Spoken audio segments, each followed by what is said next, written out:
The day that was meant to mark our engagement turned into something else entirely. As the guests arrived, as the lights were set and the flowers arranged, a phone call came. It was about her, Helen, the girl who had been chasing my boyfriend for 2 years. The girl everyone whispered about, but no one dared confront. The girl who, on the day of my engagement, attempted to take her own life. And without hesitation, Larry left me. He didn't even look back. I waited. 1 hour. 2. 5. The guests had already started to leave when I called him. 21 times it went unanswered. Finally, on the 22nd ring, he picked up. His voice was strained, tired, and laced with impatience. "Irene, can't you be a little more understanding?" Understanding? Of what? That you left me on the day you promised to never leave? Larry and I, we go way back. We were childhood friends, neighbors. Our parents were close, our paths always intertwined. We went to the same schools, got accepted into the same university. It all felt destined. I still remember the night he confessed. New Year's Eve, our freshman year. The fireworks were bright in the sky. He looked at me and said, "I've been waiting for this moment for so long. Will you be mine?" I had waited for him too. And in that moment, I believed in forever. Our parents were thrilled. We were the couple everyone admired, but admiration has a way of attracting shadows. In our sophomore year, during orientation, Larry, now a senior, gave the welcome speech. He stood on stage like a prince in a modern-day fairy tale. The crowd of girls beneath him watched with starry eyes. I didn't feel jealous then. I felt proud. Until 2 guys approached me outside the hall, asking for my number. Just then, Larry appeared. "She has a boyfriend," he snapped. The boys quickly apologized and ran off. But Larry didn't smile. Instead, he joked, "Maybe I should just lock you up at home where no one else can see you." I laughed it off, but something inside me shifted. That's when I saw her for the first time. Helen. She was standing a few steps behind Larry, holding a piece of paper, staring at us as if we'd ruined her world. She looked a bit like me. Not quite, but close enough to be unsettling. Larry noticed her, but brushed it off. Later, he commented, "That girl kind of resembles you, but she's not as pretty." I should have paid attention to that sentence. When she joined the student council, my best friend noticed her too. "She's got your eyes," she whispered, "and a tear mole in the corner. You know what they say. Girls with tear moles carry turbulent love lives." We laughed at the time. By junior year, Helen wasn't just a name I'd overheard. She was there, present, always one step too close. On my birthday, Larry insisted on throwing me a party. He invited old classmates, said I needed a break from studying. But when he showed up, he brought her, Helen, the same girl with the tear mole, the one who looked at me like she already knew the ending. "This is Helen," Larry introduced her casually. "She's a junior. We met on a hiking trip." My best friend narrowed her eyes. "What a nice name," she said coldly. Helen stayed quiet. Her expression didn't falter. The night was awkward. Larry piled my plate with food like everything was fine, even gave me pieces of ginger, which he knew I hated. Once, he used to remove it without me asking. On the way back to the dorms, I confronted him. "You shouldn't have brought her." He sighed, said he didn't invite her.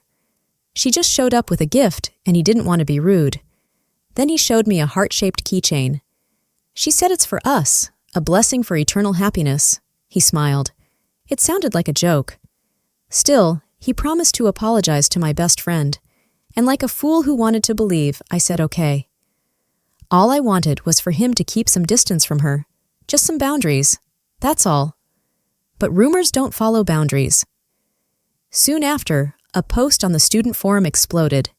Helen was accused of being a homewrecker. People said she was interfering in my relationship with Larry, that they had matching keychains, that she knew exactly what she was doing. My best friend was livid.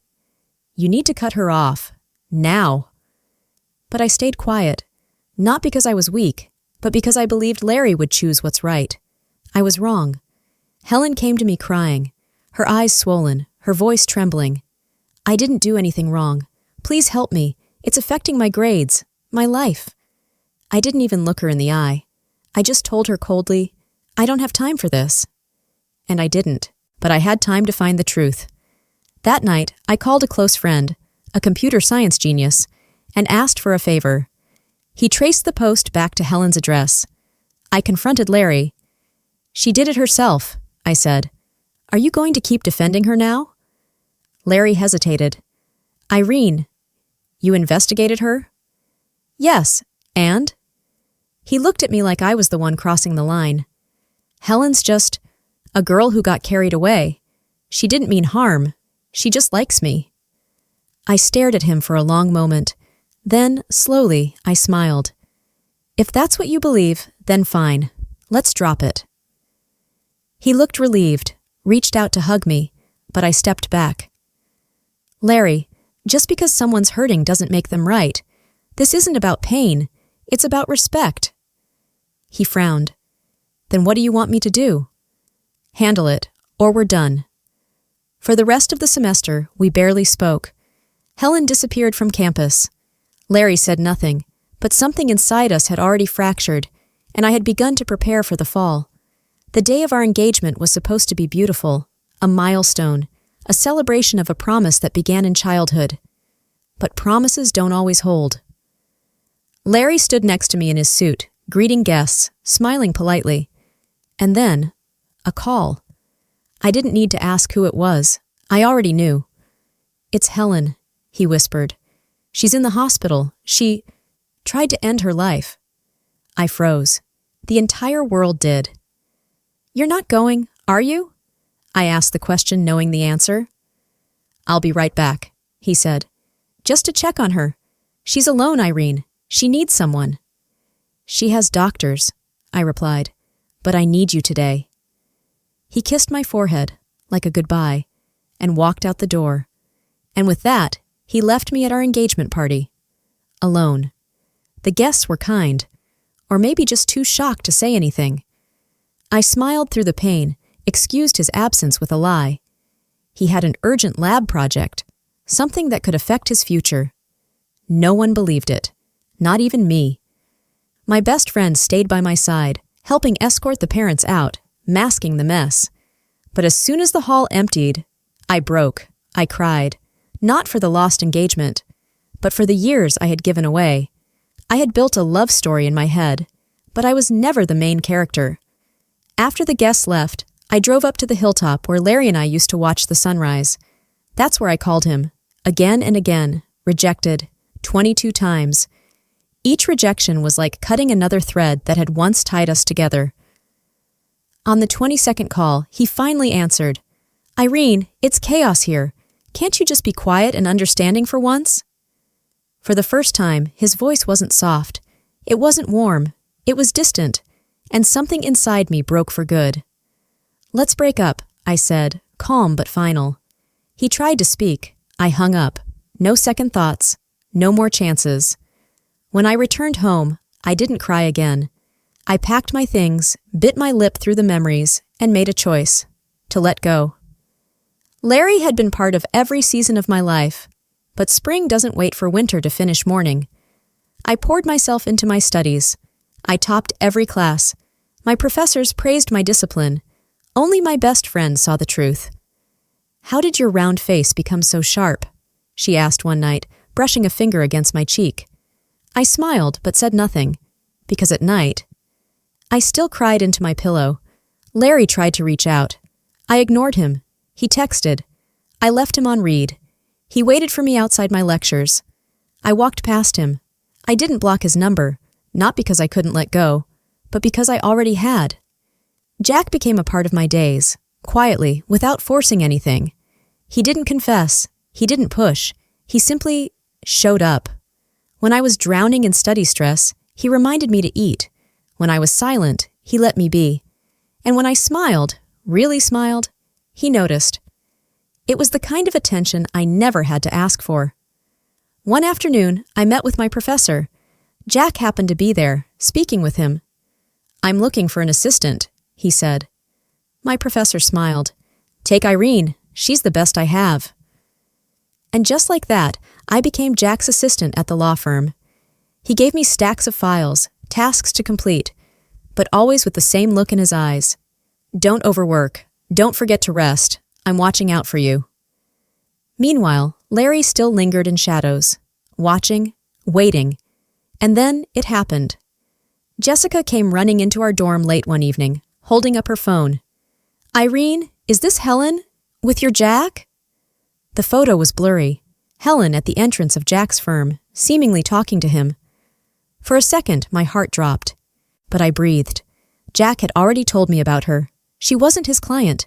He didn't even speak to her. I trusted him. Later that night, a message from Jack popped up. "Are you awake?" Before I could respond, the phone rang. He whispered. I laughed. "You don't have to whisper, Jack." "I just wanted to explain," he said, soft and sincere. "Helen showed up outside the office today. I didn't speak to her, just nodded and walked in." I believed him, because trust wasn't a performance. It was felt. But Helen wasn't done. She found me the next morning, standing outside the dorm like some twisted shadow of regret. "You won, Irene," she sneered. "Larry doesn't want me. He says he only sees you. He even rejected me while drunk, said I wasn't you." Her words were fire, but I had turned to stone. "That's between you and Larry," I replied. "No," she hissed. "It's between you and me now. You think you're better? Clinging to Jack for what? Validation?" I didn't flinch, but something about her eyes felt unstable. I began to walk away. Then, footsteps, fast, heavy. I turned just in time to see her rushing at me. A flash of silver, a small blade in her hand. But before it could reach me, Jack. He stepped in front, shielding me. The knife cut deep across his arm. I screamed. He winced, but he didn't move. "As long as you're safe," he whispered. Police arrived. Helen was dragged away, screaming. "Why do you have everything? Why does everyone protect you?" My voice was steady when I replied, "Because I respect myself." Her face twisted, but she said nothing more. Helen was charged with attempted assault. Her future, the one she tried so hard to steal, vanished in that moment. Jack's wound needed stitches. I sat beside him in the hospital, gently wiping the blood from his wrist. "I'm sorry," I whispered. "For what?" he asked. "For standing in front of you?" He laughed softly. "I'd do it again." We didn't speak of love, not yet, but his presence said everything. Later, on my birthday, we gathered at Jack's apartment. Jessica, my cousin, Jack and I. Laughter filled the room, but something else hung quietly between the lines. Unspoken tension between Jessica and my cousin. Turns out, she had loved him for years. And maybe, just maybe, he was finally noticing her too. That night, as I stood on the balcony alone, Jack walked over. He wrapped his arms around me gently, his voice resting on my neck. "Irene," he whispered, "still not ready to be my girlfriend?" I laughed under my breath. "It's not that." He tightened his hold. "Then let's start from marriage. Love will follow. But I can't wait anymore." My heart pounded. "Are you serious?" He kissed my neck, soft and certain. "I'm Jack, 28 years old, no ex-girlfriends, no bad habits, just one girl in my heart, for years." Tears swelled in my eyes. I turned to him, laughing through the emotion. "I'm Irene, 23, one failed relationship, but ready for forever, with the man behind me." We held each other, and for once, just once, I knew I had chosen right. The seasons shifted. So did I. Jack and I didn't announce anything. We didn't need to. His presence beside me was steady, like a hand always half outstretched, not to carry me, but to remind me that I didn't have to walk alone anymore. The days passed quietly until one morning, Larry reappeared. I was coming back from class when I saw him standing by the entrance, the same place Jack usually waited. "Irene!" he called out. I didn't stop. He grabbed my arm. "There's nothing between me and Helen anymore. I was drunk. She reminded me of you." I pulled my arm back sharply. "Stop saying that," I said coldly.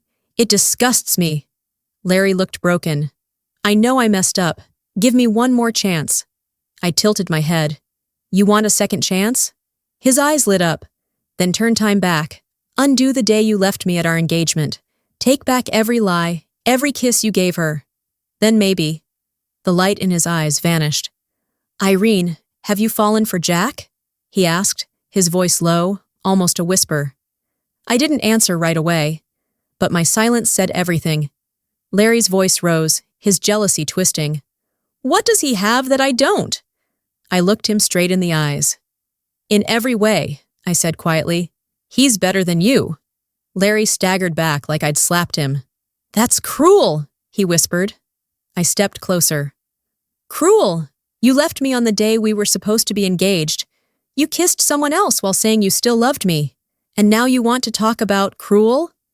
He was silent. I turned to leave, but he pulled me again.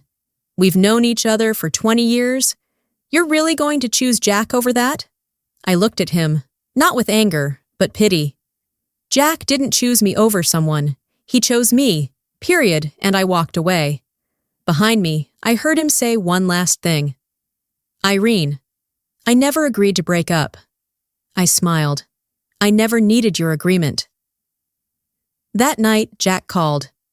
I'm booking the earliest flight, he said. I want to see you, now. When he arrived, I hadn't even finished putting on makeup. But it didn't matter. He looked at me like I was the only thing he'd waited for in years. And then, right before I could run to him, Helen appeared. Irene, she shouted, eyes wild. Are you satisfied now? He doesn't want me. He says I'll never be you. I stepped back, startled. This isn't about me, Helen. You did this to yourself. You think you're better than me, she spat. You cling to Jack just like I did to Larry. I was about to speak, but her eyes were already brimming with rage. She lunged again. Only this time, Jack was faster. He blocked her with ease, holding me close. Security arrived. She was taken away, this time for good. Even as she was dragged off, she screamed, Why do people protect you? Why do you have everything? I looked at her, calm and clear. Because I never begged to be chosen. I chose myself. Helen was expelled, her record ruined. And just like that, the chapter finally closed. I thought I'd feel satisfaction. Instead, I just felt peace. Jack healed slowly. I stayed by his side, feeding him, scolding him, laughing with him. One evening, he looked at me across the dinner table and said, Irene, will you marry me? I blinked. What happened to dating first? He grinned. We've already done the hard parts. Now, I want to build something easy, something safe, with you. And this time, I didn't hesitate. We held a small ceremony, just a few friends, some flowers, soft music. Jessica cried more than I did. Alex tried to hide his smile all night. I looked at Jack and realized, this is what love should feel like. Not chaos. Not being chosen second. Not bleeding for someone to see your worth. Love, real love, doesn't demand proof. It simply stays. Later that night, as we stood on the balcony together, Jack pulled me close. Irene, he said softly, after everything you've been through, do you regret it? I looked up at him. No, I whispered, because without the storm, I wouldn't have found my shelter. He smiled, kissed me, and held me against his chest. And for the first time in years, I didn't feel like a girl waiting to be saved. I felt like a woman who had saved herself.